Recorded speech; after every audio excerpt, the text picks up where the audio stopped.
साथियों नमस्कार। आज बात करेंगे बांग्लादेश का। फाइनली 2026 में बांग्लादेश में चुनाव हो गया था।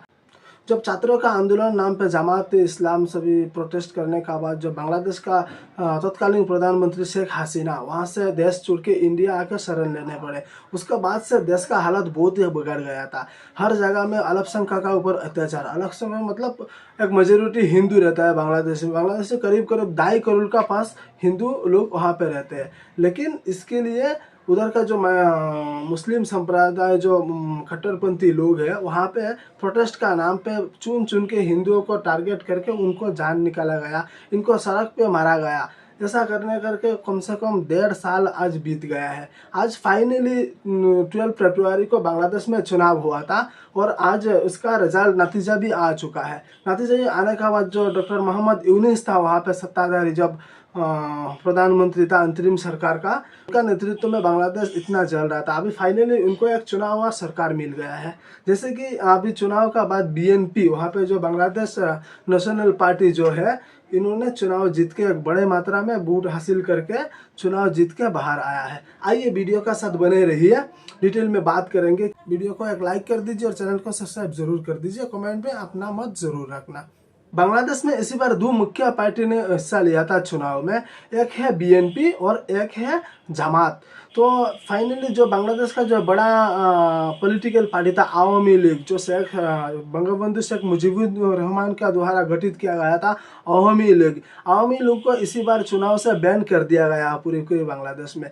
इसके लिए आवामी लीग का जो समर्थन था वहाँ पे इन लोग को तो चुनाव में हिस्सा नहीं लिया काफ़ी लोगों ने।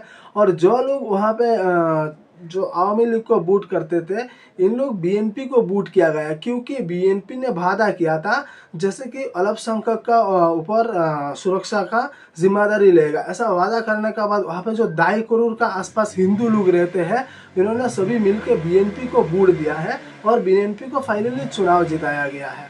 और जमात को हार का सामना करना पड़ा। वही जमात जिनके चलते शेख हसीना को देश छोड़ के भागना पड़ा था, वही जमात जो स्टूडेंट का साथ मिलकर शेख हसीना के खिलाफ प्रोटेस्ट किया था। और फाइनली बीएनपी चुनाव जीतने का बाद जो स्टूडेंट प्रोटेस्ट का नाम पे देश में जो अराजकता फैलाया था, देश का साथ पूरा दुर्व्यवहार किया था, पूरा इंटरनेशनल मीडिया में देश का बेइज्जती किया था, बांग्लादेश का जो बेइज्जती किया था, इनका मुंह में अभी करारा तमाचा पड़ा है, क्योंकि अभी इनको सत्ता से बाहर निकल के दिया गया है। कुल मिला के बांग्लादेश में कुल मिला के 300 सीटों से चुनाव हुआ।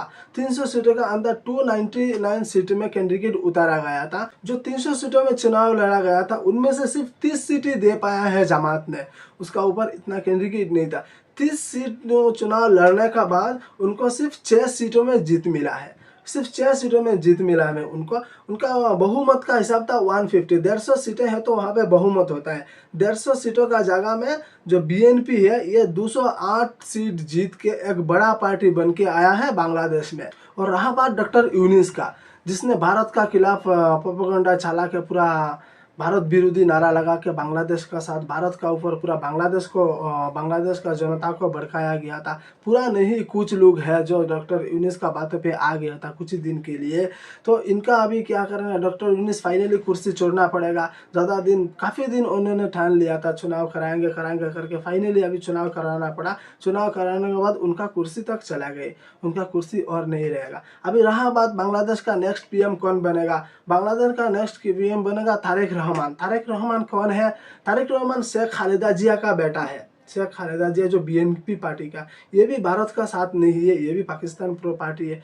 फिर भी मतलब ज़्यादा अच्छा नहीं, कम अच्छा है। हाल फिलहाल शेख खालिदा जिया का जब निधन हुआ था उसी टाइम तारिक रहमान बांग्लादेश आया, तो हमारा विदेश मंत्री एस जयशंकर जाके उनसे मिले, पूरा परिवार से मिले हैं, उनका प्रति संवेदना व्यक्त किया है। प्रधानमंत्री का द्वारा ट्वीट भी किया गया है।